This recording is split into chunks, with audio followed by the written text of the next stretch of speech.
This week on Unglossy. Now the words of the Lorax seem perfectly clear. Unless someone like you comes along and cares a whole awful lot, nothing will get better. It simply will not. So take this seed. It's the last of the seeds of the trufflet trees, because trufflet trees are what everyone needs. So so that's, as you can tell, I've fallen in love with that. But yeah, and then I said, oh, wow, that's a great name. I love it. From the top. Yeah. I'm Tom Frank. I'm Mickey Fax. And I'm Jeffrey Sledge. Welcome to Unglossy, decoding brand and culture. I'm Tom Frank, partner and chief creative officer at Merit Creative. This is Mickey Fax, hip-hop artist and founder and CEO of Pendulum Inc. And that is Jeffrey Sledge, a seasoned music industry veteran who has worked with some of the biggest artists in the business. We're here to explore the moments of vulnerability, pivotal decisions, and creative sparks that fuel the relationship between brand and culture.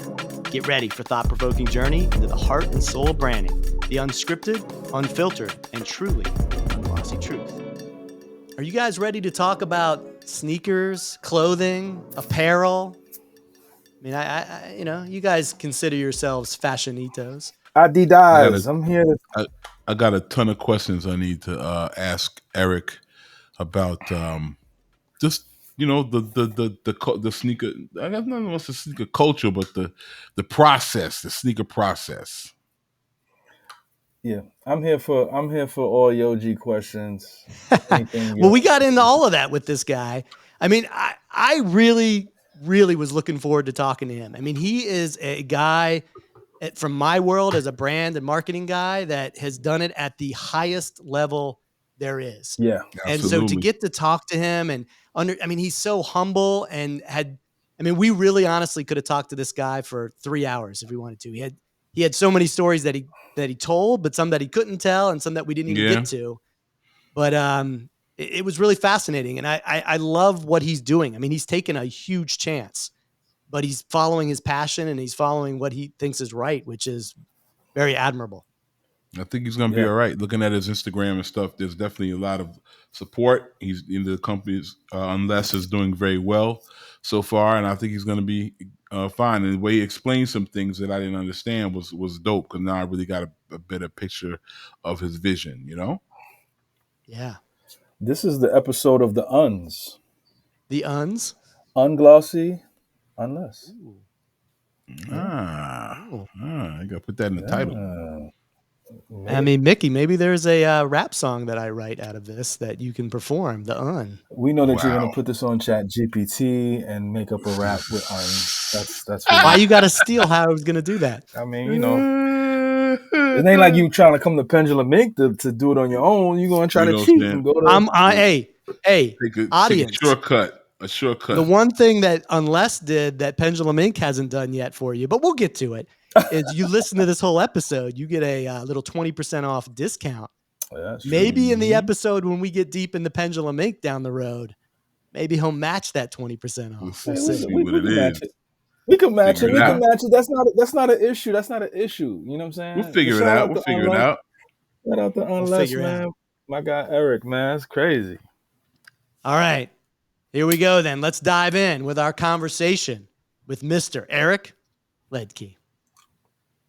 Unglossy is brought to you by Merit Creative. Looking to skyrocket your business's visibility and drive growth? At Merit Creative, we solve your brand and marketing woes. With big ideas, decades of experience, and innovative solutions, we'll draw in your target audience and keep them hooked. Remember, creativity is key to success. Partner with Merit Creative and unlock your brand's potential. Learn more at meritcreative.com. And now, back to the show. Fellas, let me introduce you to an interesting cat. He is the co-founder and CEO of the Unless Collective, pioneering regenerative fashion. We're going to learn a little bit about that today. That means all plants, no plastic, guys. Prior to Unless, he spent 26 years with Adidas, working on their various brands, including Adidas, Reebok, and Yeezy, which under his direction and with Kanye West, he built a billion-dollar business in just over 3 years and scaled the Adidas e-com platform to reach $4 billion by 2020. Welcome to Unglossy, a guy that I know we can't wait to talk to, Mr. Eric Liedtke. Hey, guys. Great to be here. Thanks for having me. I mean, we've been dying to talk to you. We got so much to get into, but you got to tell us right now, where are we talking to you from? I always got to understand where you're from. I am calling you from the beautiful downtown area of Portland, Oregon. Portland, Oregon. I like Portland. I'm a big donut fan. What's the big donut? The zombie place. Yeah, what's it called? Voodoo Donuts. Yeah. Voodoo. Have you guys ever had Voodoo Donuts? Nah, No. I'm not a donut person. Our claim to fame is the world's biggest independent bookstore called Pals. It's like a city block. It's a beautiful place to go and get lost for a good afternoon. If you want to find a book, that's the place to find it. Wow. So I'm going to start here. You are most known for your many, many, many years at Adidas. Why Adidas? How'd you get involved in Adidas? Well, I think we all have to reflect on ourselves and what we like to do and what we don't like to do. And I was working I came out of college at University of Wisconsin-Madison and went to work in advertising in Detroit, believe it or not, and started working on Cadillac and Chiquita Bananas and FTD, Flores Transworld Delivery. And I was getting, like, every Sunday night, I get that pain in my belly thinking I got to go back. And I don't want to go back. I'm not having any fun. I'm wearing a suit every day. And I'm like, this is, there's gotta be something. This is like one of Dante's rings of hell. Right. So, I then started thinking, okay, what do I like to do? And it's like, I like sports. I like reading about sports. I like doing sports. I like talking about sports. So then I started talking to my friends, and one of my best friends was working for Adidas in Germany, designing shoes with the legendary Peter Moore, who designed the first Jordans of all times. Rest his soul. He passed away the last year and a half. Anyway, he knew the guys that were kind of working at formerly Nike, Peter Moore and Rob Strasser, and they were taking over Adidas America. He introduced me to them, and I found myself moving from Detroit to Portland, Oregon to be like one of the first 100 employees for Adidas America back then in 1994. Damn. And the rest, as they say, is history. So you were one of the first 100 in the U.S. Yeah, it was a small setup. I mean, it was like, so what happened was it was a distributor, right? So I think you guys all saw Shoe Dog, the movie, right? So Phil Knight's pretty epic story of himself. The autobiography book is brilliant. And so basically Nike started kicking the shit out of Adidas in the 80s and early 90s. And Adidas was really just a distributor. So just a sales distributor, no real subsidiary on the ground. Peter Moore and Rob Strasser had a falling out with Phil over who knows what, but they ended up leaving that soon after, the end of that movie time period, like soon after, like Jordan came on, like maybe year 3 or 4, I think. Since Jordan was there, Rob and Peter decided to leave for unknown reasons to me, and they started consultancy. And one of their first clients was Adidas because they saw Adidas as quote unquote the sleeping dinosaur, and they thought they could help it, and so they did. And one of the things they did to help it was to take over the Adidas America subsidiary. And they said, hey, we want to do this, but we don't want to move. So can we move it from Jersey to Portland? So that's one of the reasons. So that's how it ended up in Portland. Exactly. So everybody says, well, how did Portland get to be the sneaker capital of America? Well, it helps that Nike was founded here, but then some of the Nike founders started Adidas here. And then now On Running's here. Now, you've got Hoka running coming up here. You got Lululemon footwear here. You've got Columbia, Keen. It's like Under Armour has an office here. It's amazing, like all the different offices that are here. And so now there's just general exchange of talent all the time within all the big footwear brands. And I guess that's interesting, right? Because you're still bringing in athletes. Or tell me, does it work like this? Like when an athlete comes, right? We all watch the movie. And when Michael Jordan came, he did his rounds of all the different places. He flew out to Germany, I think, in the movie. But now when they do it, are they making the rounds all in Portland? So quick fact check. The movie of Shoe Dog is a work of fiction. It's based on reality, but it is a work of fiction. So Jordan and his family never went to Germany. And that part was false. And the whole portrayal of the Germanic culture was wrong, and interpretation by the Hollywood creators that they're entitled to do that. But there's some inaccuracies there, and I'd like to point some of those out for you and your listeners. That's fair. Rob Strasser was no wilting violet in the corner. While Rob Strasser his nickname was Rolling Thunder, and he would walk through the halls as this charismatic, of just giant of a person who did so much for not just Nike but the industry in general. And Peter Moore was a creative genius. So Peter Moore kind of comes off okay, but I'm not sure Peter ever touched a skateboard in his life. But he did get credit. I mean, he did design the Jordan logo. He did design the Jordan 1, 2, and 3, I believe. So he was the tinker, the innovator, and he continued till his last days. So those are some of the inaccuracies as I'm going to point out for you guys. But to answer your question, yeah, I think the city of Portland started to take on this kind of snowball effect because Peter and Rob, brought Adidas here, and it became this duopoly, if you will, on either side of the river. Others started to come, and then I can't speak about Jordan going door to door, but I can say LeBron did. I mean, LeBron went from, like he said, when he was shopping himself when he was a high schooler coming out. Remember back in the day, you could jump from high school to the league. He went from Nike, and I think maybe that morning and that afternoon he was at the Adidas campus. And then, of course, Reebok had a big meeting with him also in Boston. But I think there was the two city head, because Boston's also quite a sneaker market with New Balance and Puma and Reebok there. So I got a couple questions. So I go back to the shell toe days, right? Run DMC and all that stuff, and the shell toes were I don't know now, but were a big staple for a long time. Oh, hell yeah. Yeah, I mean, they're kind of like, I compare the shell toes to the Nike Air Force Ones, in that there's very minimal marketing spend that goes into it, like as far as like ads and big billboards and that type of shit. You don't really see that, but they're just sneakers that just sell. Stan Smith's the same. They just sell. They sell forever, right? But I'm leading to what I wanted to ask you about was was it I'm assuming you were a part of the idea. I don't know what year it started, but there was a run where Adidas did a lot of collaborations. There was a Rick Owens, there was Raf Simons, collaborations with fashion designers. There was, the Yojis, there was the White Mountaineerings. And how did that come about? I got some of those pairs here that I still wear. So I want to know how whose idea was that. Even now you have Jerry Lorenzo with the Fear of Gods, we'll talk offline about maybe trying to get a link. But I want to know how that came about. And obviously Kanye. Yeah, I think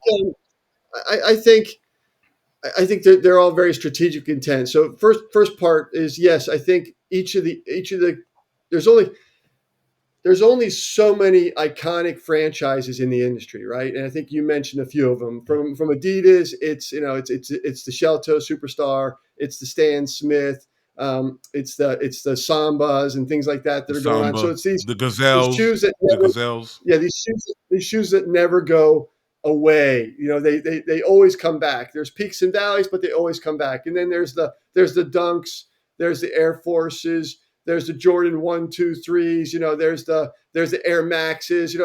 Everybody has a certain portfolio of those franchises. I think it's and then I think that's required of industry leaders and people in the companies to build additional franchises. So one of the things I was most proud of, like under my time at Adidas, is I feel like we built on the Superstar in the Stan with the Nomad, the NMD, with the Ultra Boost, with the Yeezy 350. I think those became icons in themselves and will last forevermore. And the brand can put them into hibernation and then bring them out and do big sales and then bring them back down again. So it's all about what we call franchise management in the industry.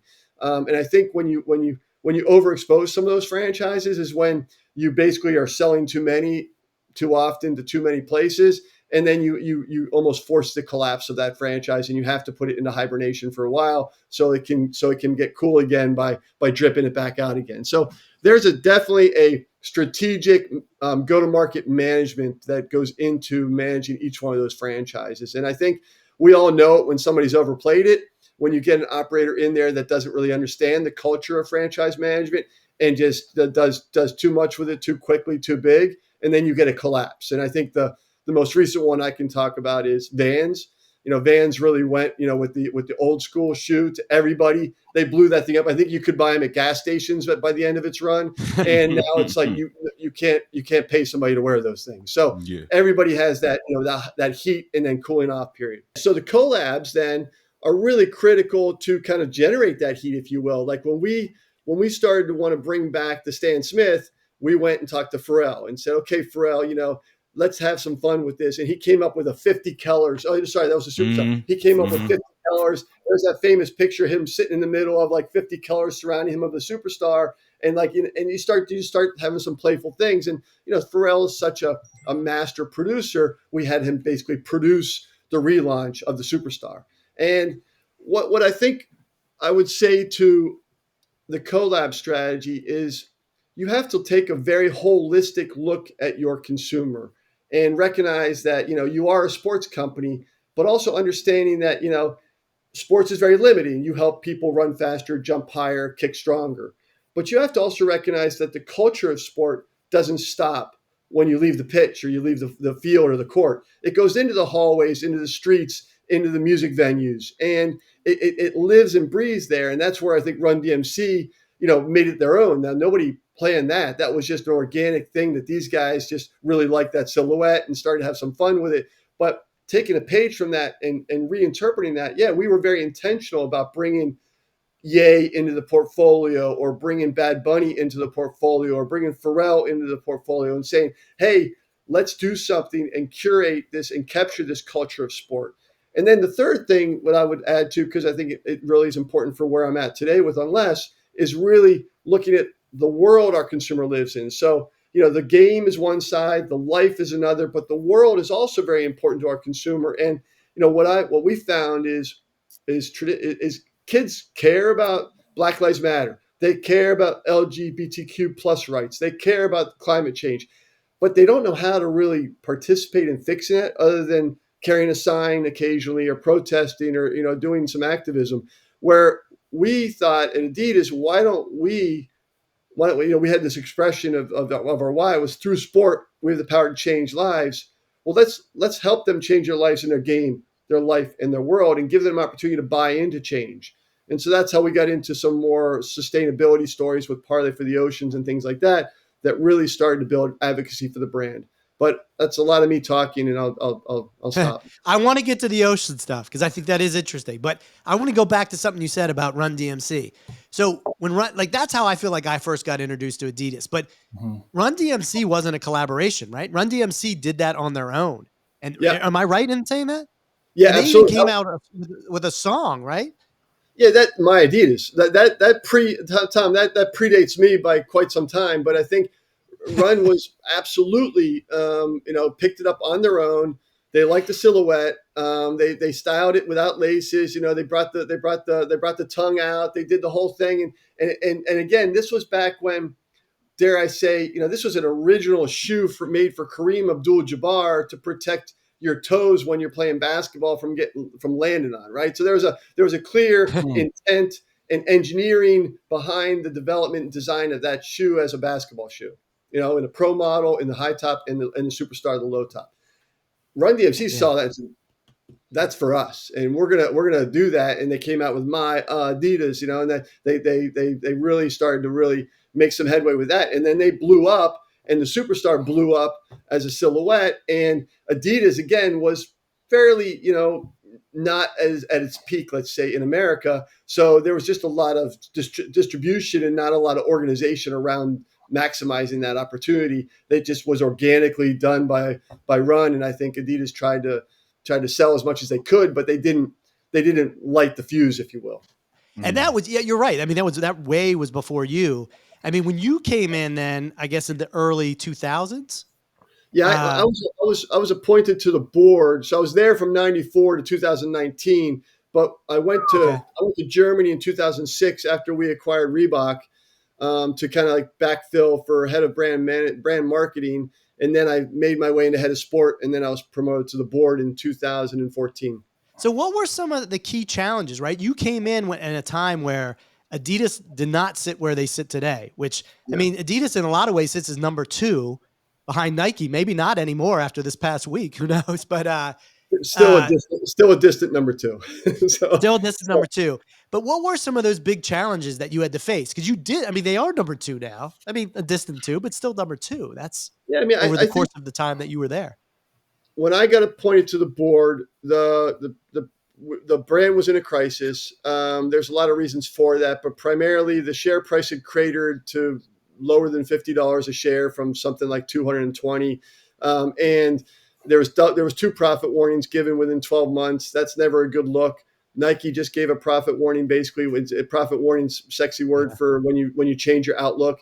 What happens? They lost 20% in one day on their share price. So you don't please your investors when you give profit warnings, because you're basically changing your guidance, and all stocks are based on future facing business. So when you do that, you're basically saying we don't have confidence in our future facing business. So share price cratered. We did not just one of those, we did two of them. At that point, there was so much pressure on the CEO at the time to step down. He said, I'm not going to step down, but I'm going to promote the first American to the brand president role and work with him to reset the brand. So I was in Germany at the time for six plus years. And so I was the good American in Germany, I guess you could say, and probably the good German in America, to bridge that divide. But that's an important divide to understand. Is like, it's very hard for Americans to listen to anybody, as I think we can all relate, and let alone be a subsidiary in America to a parent that's in Germany. And that's one of the divides I had to fix right away, was the culture of being a very confident, really industry leading market, but not have headquarters here. So how were we going to bridge the gap between being a German headquartered based company and really make inroads in America?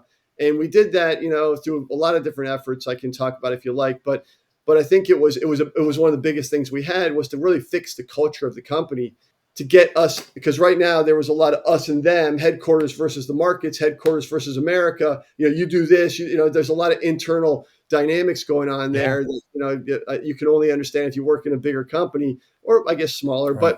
but ultimately I had to fix that. And that was the big unlock. And then we had to write a strategy that kind of got into this.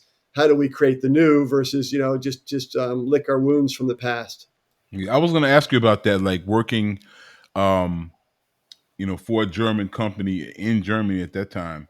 How was the, I guess, I don't want to say clash, but like you said, Americans tend to be like our way or the highway, like we know best, we know what's up. And I always try to explain to people, like, once you get outside that border, it don't really work like that. People are where they are, and a lot of them are, and for the people are happy where they are. I remember I had an old girlfriend. Always go back to girlfriends, Eric, because women have taught me a lot over the years.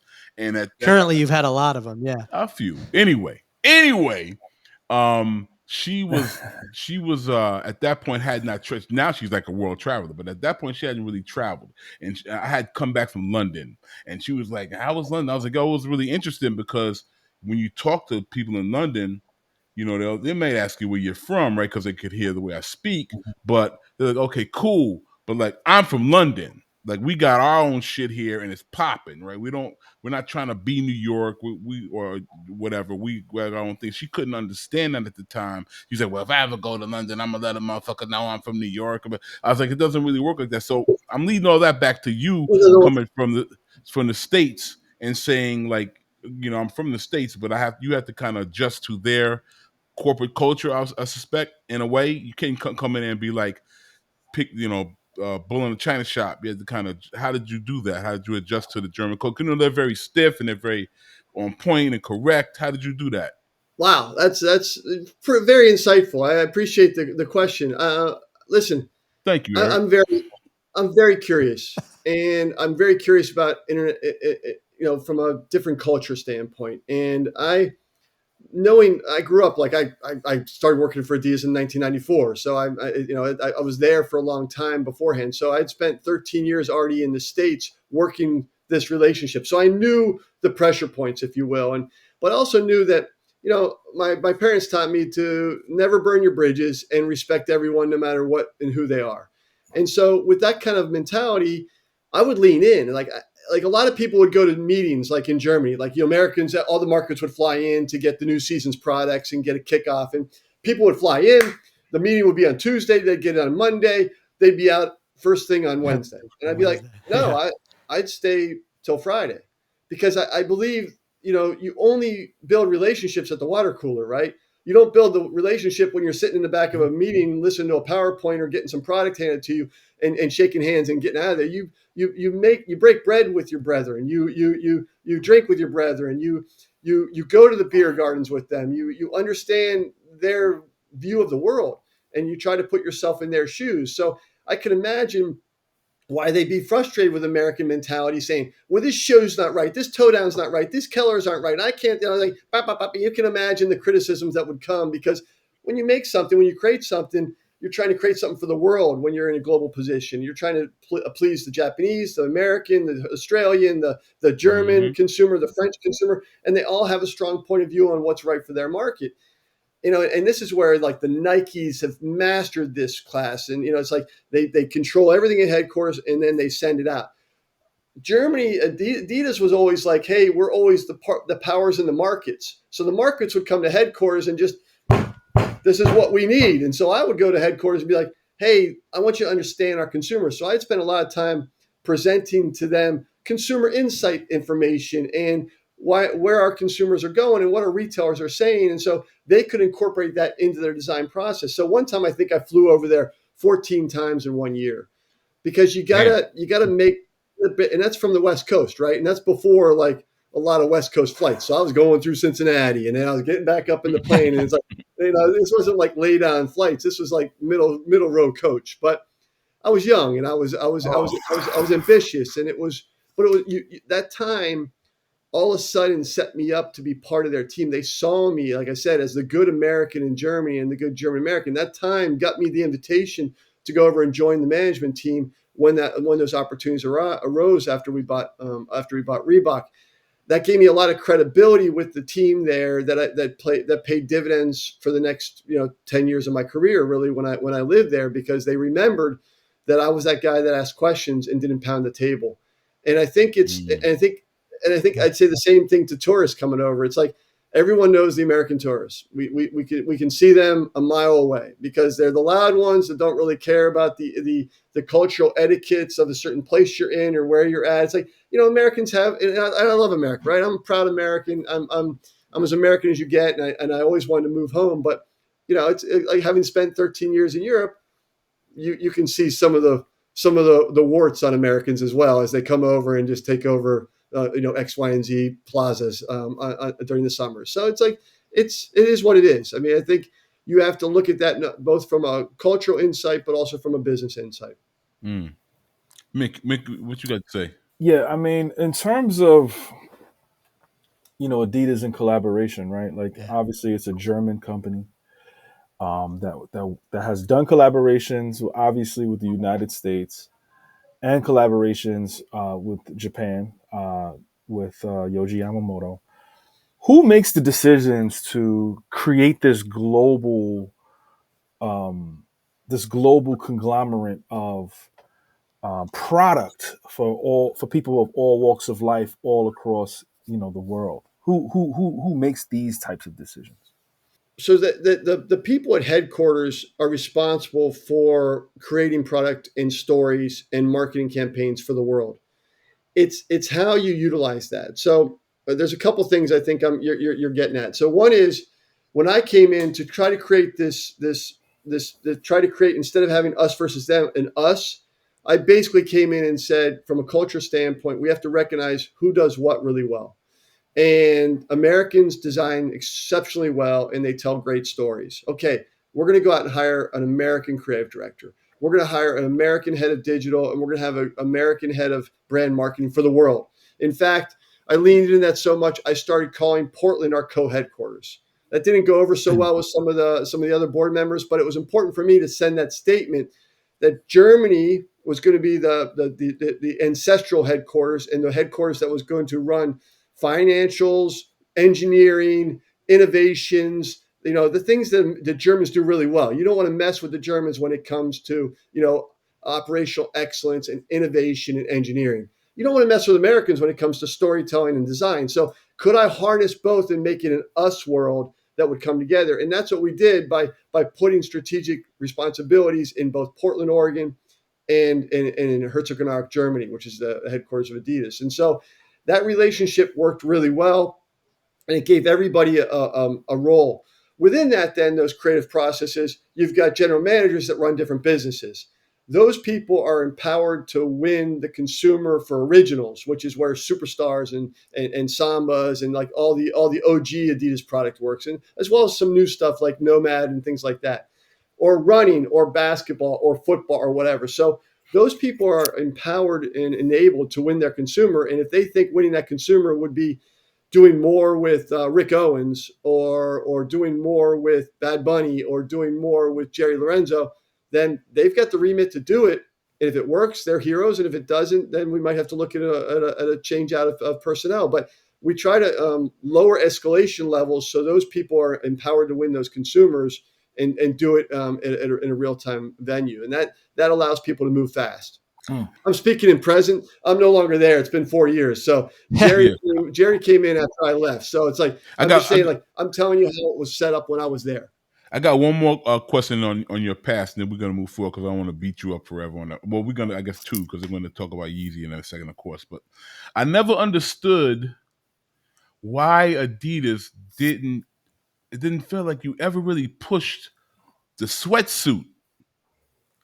Like the sweatsuits were so popular in urban communities. They were popular. Still popular. Yeah. Yeah, in the urban communities, the 3 stripes on the sleeves and the 3 on the side of the legs, in all multicolors, right? I saw leather, used to be leather ones out sometime, and I was like, why don't they ever really like turn up on that apparel side for that? Well, maybe I missed it. Maybe you guys are doing it and I didn't realize. I think there's some cultural insights we left on the floor. I think we didn't get to maximize everything. I think the tracksuit you're talking about, I would call it the A15. I think that's the German name. I think they call them the Firebirds in the States. So it's like but yeah, the synced up. I think I'm really looking for that to pop actually this year, because coming out of all these, the Euros going on, the Copa America's going on, you got a lot of stripes on the pitch. You got the Olympics coming up. There's going to be a lot of stripes. So to me, it's usually a good time. And they've been killing it with the Terrace collection, with the Sambas, the Gazelles, the Specials, and those things. So all very traditional 3 stripes. That would lend itself very nicely to bringing those tracksuits back. Like back in the day, we had the tearaways with the buttons and everything that were just super beautiful. But I do believe, like, this is where I think culture's never done, right? So I think, listen, headquarters in Germany, they ran originals, which is where those tracksuits come from, right? The insights coming from America, and I know some of the guys, Anthony Holmes, I'll tell you his name. He's a genius. I love the guy. He's been in the brand for 30 plus years. His son's actually working with us at Unless, Anthony Holmes Jr. But he would always be like, Eric, we need those damn tracksuits. And I was like, yeah, Anthony, talk to the guys, Tony. Talk to the guys. And of course, they would or would not listen. And so it requires a listen and reaction as well, because I think the interpretation of those suits in Europe is vastly different than interpretation of those in more urban areas in America. And I think, like I said, we left some of those opportunities on the floor. Probably we left some footwear opportunities on the floor too, if I'm being reflective. But for the most part, I'm happy with the growth we had when I was there. We grew $8 billion in 6 years, so you can't do everything. Oh, yeah, you did well. But you killed it. He did okay, Jeffrey. He did okay. Yeah, no, I'm not. I never was trying to. I mean, come on now. I was never trying to insinuate that he didn't do well. They murdered it. It was you know what it is? It's just that living in an urban area, like, Mickey's from the Bronx. I lived in Harlem for eons, right? So you see things when you're in those neighborhoods. You just see them. Like, it's like, yo, for a while, girls are wearing tennis skirts as a fashion thing. You just see that. Right like, now, oh shit, tennis skirts are popping now.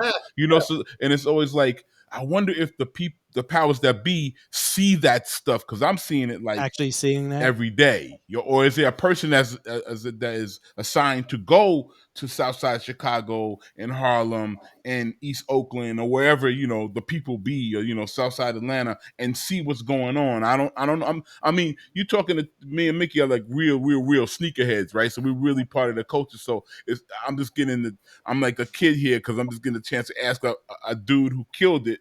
Like, yeah, listen, I mean, all these questions I've had for like you're 30 nailing years.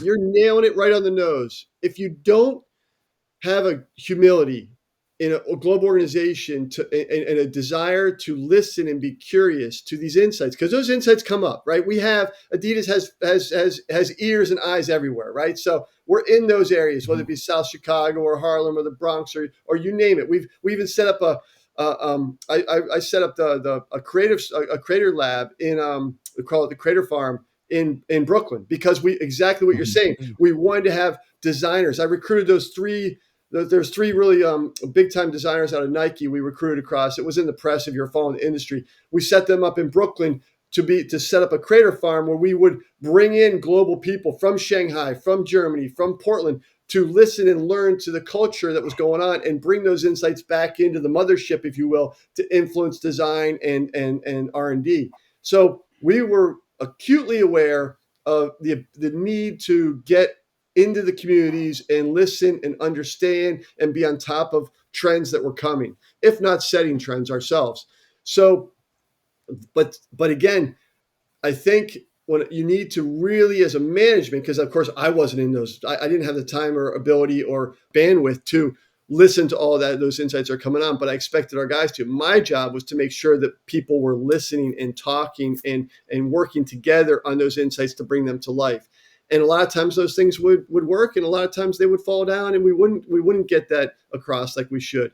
Like I said, we had more wins than we had losses in that time period. But I think you can always point to a time and place when the management has stopped listening or stopped really building a culture of listening and working together. And I think that's what you see. And I can go down the line and tell you companies that are listening really well right now, and those that are not. And it really usually comes from the top. So before we dive into Unless, which I have so many questions there. Yes. Let's go back to the collaborations. I mean, what were some of the favorite ones you had? I mean, clearly we got sneakers. We got sneakers here, Eric. Guys in the hip hop space. We got to talk about Kanye. Yeah, we got joints here, Eric. There you go. There you go. Let's start with Kanye. I mean, I think White Kanye. Come on now. I can't even keep up with you guys. I made sure I had the right. I made sure we had the right people working on those things. So I can try to keep up with you guys. But listen, the one I was most heavily involved in was Kanye, because Yeezy was such lightning in a bottle. I mean, he came across. I did not sign him. He was signed by a predecessor of mine named Herman Dininger to the brand. It was when he left Nike. I can't really speak to why he left Nike. I can only say I inherited him as part of the job, and we just got along. We worked well together. There was a mutual respect that was there. And, I just wanted to kind of feed him because I saw that he was this creative genius. And so, we did things like build a sample lab in Calabasas for him. So, right next to his music lab, so his music studio. So he could go back and forth between, making new music and also going then and looking at new samples. And so it was this really reciprocal thing that we could also then I could go in there and just sit with him for half a day and watch him create.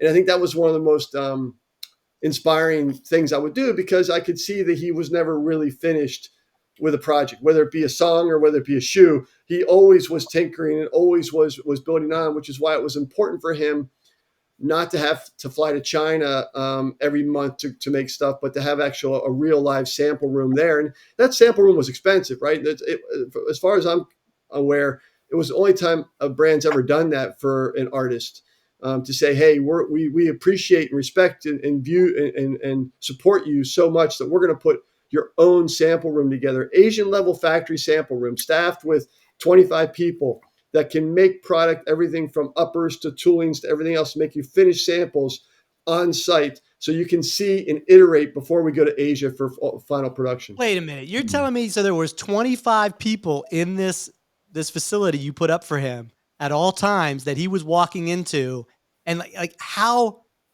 active was he? Was he going over there telling them I want this with this, or what was that process like?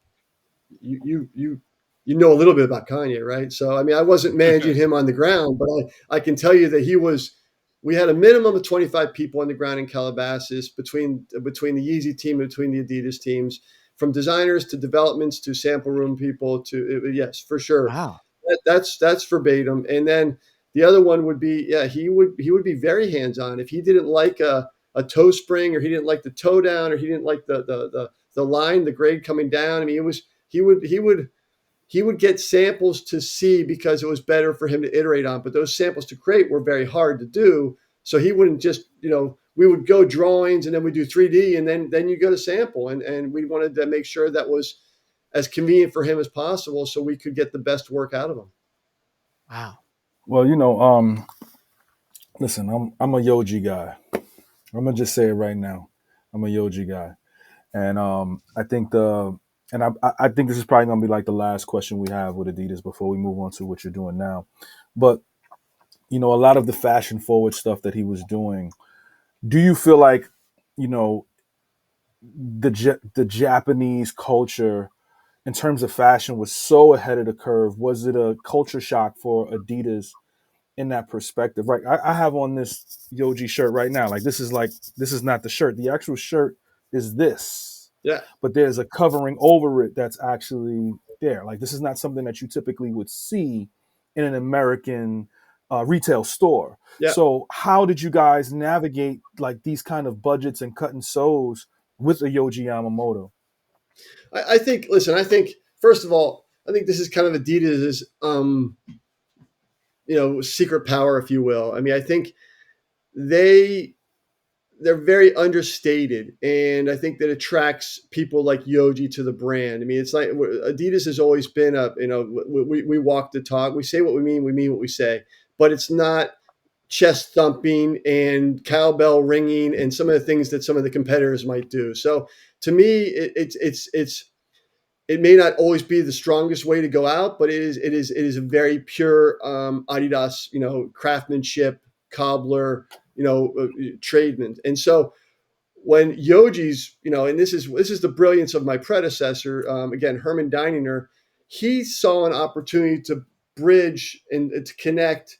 And this is back in I want to say the mid 90s. He thought, why don't we take sport, the best in sport, and combine it with the highest in fashion? What would that look like? And that was the birth of Y3.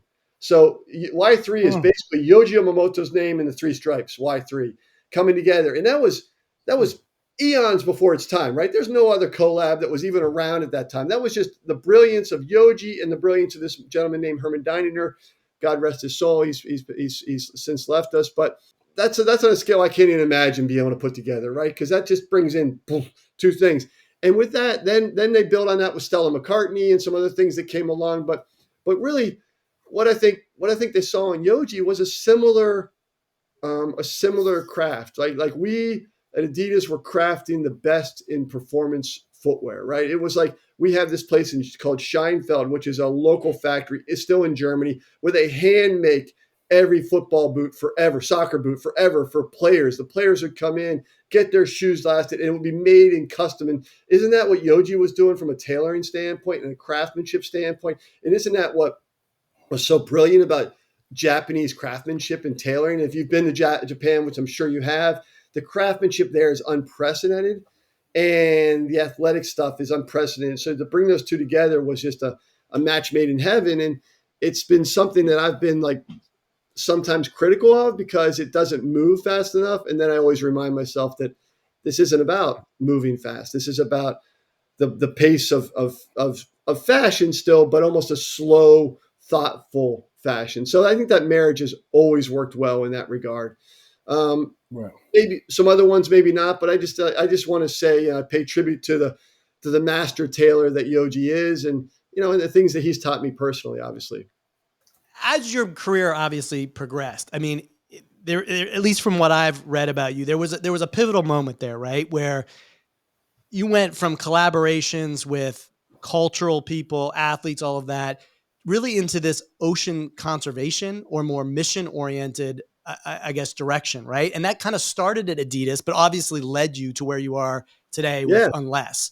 Like, Yeah. where did that moment happen, and where was that pivot from, a giant shoe company to, I think, something you're doing now, which is pretty amazing in that you're taking a stance in a little bit of a way, and you're going to make a change. And how did that happen, and what got you so involved in that ocean conservation mission, which ultimately led you to Unless, I think. I think there's a couple points on that journey. I mean, one is, so we had a strategy. We had a strategy that through sport we had the power to change lives, and we did that through our consumers' game, through their life, and through their world. And partly for the oceans was the piece on the world, like Kanye was the biggest piece on the life, right? So if you have like Messi, Kanye, you have parlay, right? And that was the biggest kind of unlock for the world, was saying, hey, we can make stuff out of recovered ocean plastic and make it beautiful, and do a collab with Kith, or do a performance running shoe with the Ultra Boost, and make this out of like recovered ocean plastic. Well, who doesn't love that, right? And that started like a whole nother channel of product that we could create against. But also it started a journey for me and the company of like, wait a minute, what is the footprint we're leaving behind as an industry? You start to have to open your eyes to, oh wait, sports is basically fast fashion because you're always trying to sell that next jersey or that next shirt.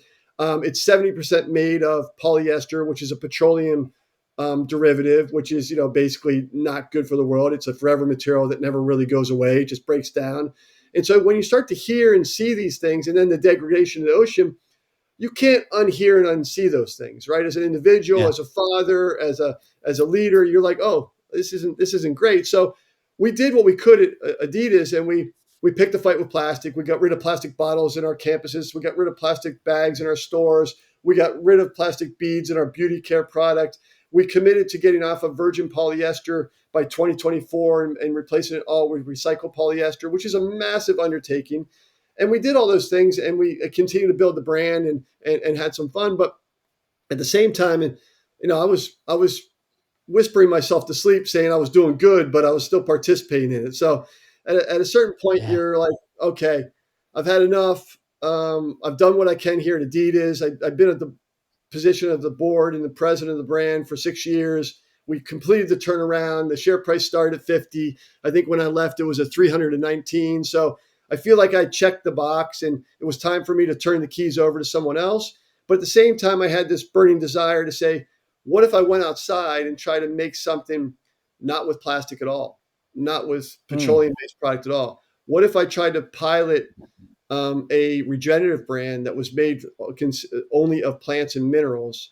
And could I do what I did at Adidas for the industry and cause a move towards, regenerative materials and, do be like the Tesla of fashion, if you will?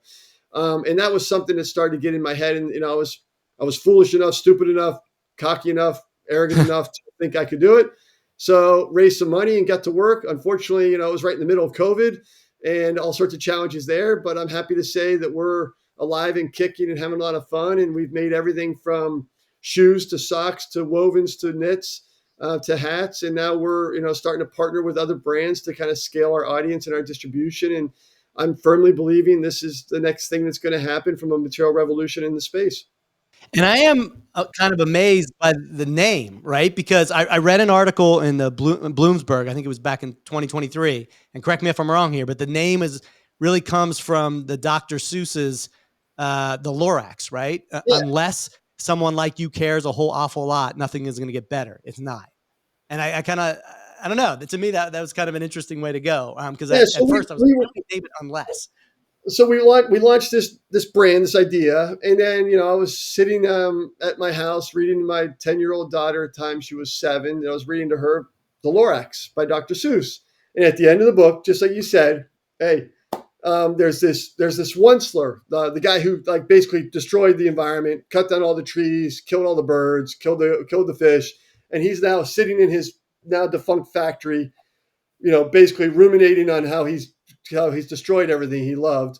And his little boy comes up and he starts to hear the story. And the Onceler, the bad guy, says, now the words of the Lorax seem perfectly clear. Unless someone like you comes along and cares a whole awful lot, nothing will get better. It simply will not. So take this seed. It's the last of the seeds of the truffle of trees, because truffle of trees are what everyone needs. So, so that's as you can tell, I've fallen in love with that. But yeah, and then I said, oh wow, that's a great name. I love it. Let's go see if we can trademark that, and we did. So we own it, and we're plugging away with that, and got a cool little logo you can see right behind me, like with the little interpretive view, and yeah, it's a lot of fun. I got a question. But first of all, congratulations. I saw you. I forget the name of it now. I'm blanking, but you won a huge award. Yeah, Green Carpet Awards last year. It's fun. Thank you. Yeah, so congratulations to that, because that's incredible. I saw the people that were there at that ceremony, and that's a big ass deal, because there was some power hitters in there. But what caught me about it, unless, is how are you? Because it's still new, so I'm not gonna say did, like it's done already. But the first thing I thought was, okay, this is dope, because you wear it and then it kind of decomposes, and it goes back to the essence, to the earth, Mm-hmm. But in fashion, like I got this shirt on, right? Future, right? It's supposed to be an old kind of concert merch, So in fashion, like old becomes new. So you hold on to some shit so long, it flips. It's like, oh, you got this the Adidas on, or the whatever, and it become new. Or the Jordan reissues and all. It becomes new again. But your clothing obviously will not become new again, because it decomposes. So how are you going to convince people to buy it? I know it's to help and save the environment, which is priority number one and key with climate change and everything that's going on. But how do you convince them that spend your money on this, but once it's gone, it's gone? Well, first of all, our product will last as long, if not longer, than any of the product you're referring to, because ultimately you have to understand, natural cellulose fibers coming from cotton, or coming from hemp, or coming from you name it, bamboo, are just as strong, if not more strong, and it's all about how it puts together, than anything polyester. What polyester has done for us, and that shirt, I'm guessing, is a blended cotton poly, probably maybe lycra. So it's probably a tri-blend, which is mixtures, which is not recoverable. All those other materials, they're just cheap materials. So that just gives you an opportunity to lower the price. Our materials are the highest quality you can get, and will wear for as long, if not longer, than anything else you have in your closet. Think about your stuff you may have inherited from your older siblings or your parents. Those are natural materials. Those are made from wool. They're made from leather. They're made from cotton. They're made from hemp. And those things were made to last forever and be handed down. We're going back to that. We're going back to that old Rawlings shirt, that old Champion shirt, some of those more traditional crews that you had back in the day. We're giving it a more contemporary fit. We're paying attention to all the little details like stretch and stuff, and making sure there's no poly at all in the thread count, everything we do. So there's no toxins you're inhaling, which, by the way, everything you wear from a polyester standpoint is leaching microfibers, nanofibers into the air you breathe. And sooner or later, it's entering your lungs, unfortunately, and causing some pretty negative side effects. So it's about, just like you're cautious of what you drive and what you eat, you should be very conscious of what you wear as well. We just need to be more conscious human beings. But our quality will be better than 95% of the other products out there. It will not go away until you want it to go away. What we're trying to solve for is, when you get rid of that future shirt, what do you do with it? You put it in the trash. That trash then goes to a landfill. That landfill, then it breaks down slowly into micro and nanoparticles that don't go away. They bleed out of that landfill into the soil and surrounding water, that then enters the food we eat, the air we drink, the air we breathe, or the water we drink. Our stuff goes back to creating nutrient-rich soil that you can grow your tomato plants out of, you can grow your apple trees out of, you can let your kids play in it, know that nothing negative is coming into their body, because it all comes from plants and minerals, to go back to being plants and minerals only when you want it to. It's just a question of what happens at the end of life. And I think there's not enough companies that take responsibility for what happens to their product when it's done. What happens to this when it's done? What happens when you trade your iPhone in for the next generation? None of us Bad can tell news. you. Exactly. It just leaches into the environment. What happens to that shirt you're wearing? Nobody can tell you. You give it away, but that just means it's away from you. It doesn't go away from the earth. It comes back Right. to us in some sort of circular way. So when I got exposed to this through my education at Adidas over a number of years, it's like the only answer is to go natural. And that's the way we lower our carbon footprint. Of course, that's important, but also lower the toxins that are entering our bodies. That was a good answer. That is a good answer. I mean, what's the future here? How does this movement grow? How do you, what has to happen to get this thing to grow? And what's the future of sustainable fashion? I'm glad you asked, Tom. I'm glad we got that. So step one is build the pioneering lighthouse brand, which is Unless. Okay, we built that, right? So we built everything. We even did a shoe. Try and make a shoe without a piece of plastic. Try and make a shoe without glues, without polyurethane foams, without plastic or leather at all. I mean, this is an inflection point for the industry. We did it 2 years ago. Now we're doing better ones And that's coming the up. degenerate sneaker, right? That's a degenerate. We've done a sock. Yeah. Try and do sock without plastic stretch.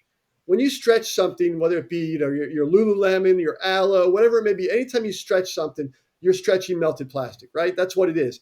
Not from us. We do a mechanical stretch with natural rubber latex that comes from a natural rubber latex tree that grows in the Philippines. So every little detail has been nuanced. So we've now built that pioneering brand, that lighthouse brand, if you will. It was very important for us to model that out because you model out what we call regenerative creation model, like not only what materials to use, how to put them together, where to put them together, how to finish them with prints and dyes and different things that aren't full of plastisols and toxins, and then how to deliver it, how to collect it, how to put it back safely into the ground, right? That's what we call our model. Now we take that model and we knock on Nike's door, we knock on Under Armour's door, we knock on Adidas's door, and we say, guys, we're here to collaborate. Just like I did when I was once upon a time with Parlay, we're here to help you build consumer advocacy because every consumer wants something that's better, right?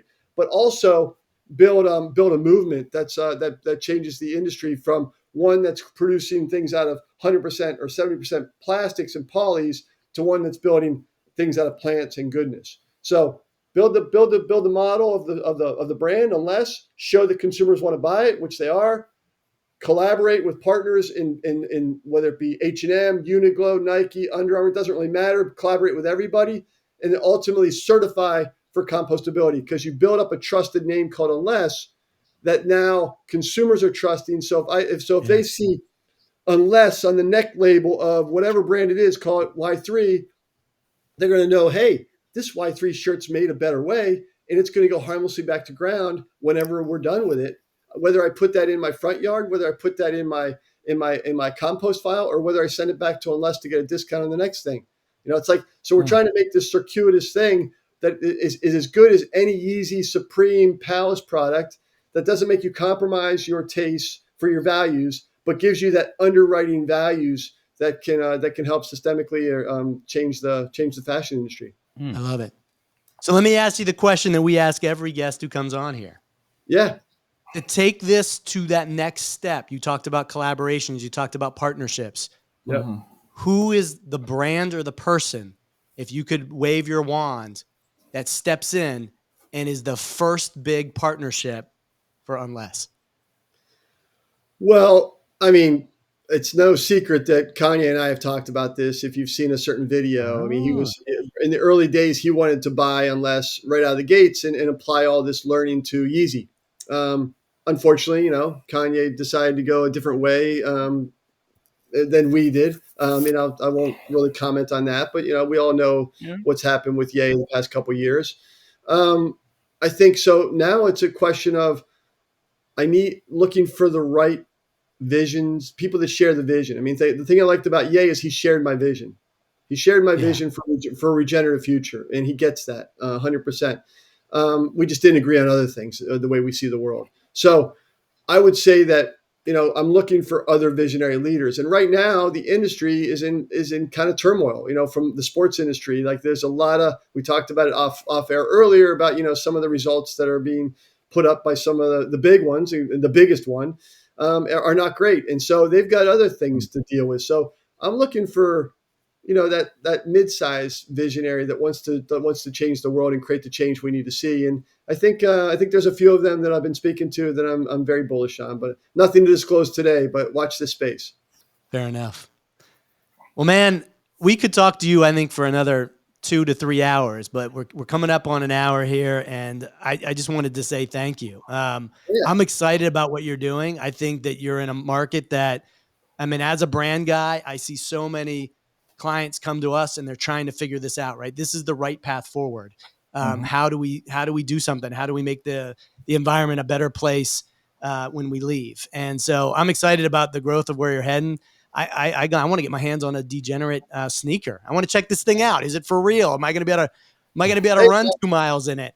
We'll see. Hey man, they're not only in stock. I will give you and your listeners. Well, I can send some freebies to you guys because you're being so kind to me today, and you put up with my Wi-Fi last time. But let's give your listeners 20% off. I can send you a code so when you go live, you can listen on it if you like. Look at that! Wow! Look at that! I love it. Wow! I love it. My pleasure, man. It's been great to tell the story, and I'd love to talk to you guys some more. So let's keep the channels open. But thanks for having me. It's been an honor to meet y'all, and let's keep it going.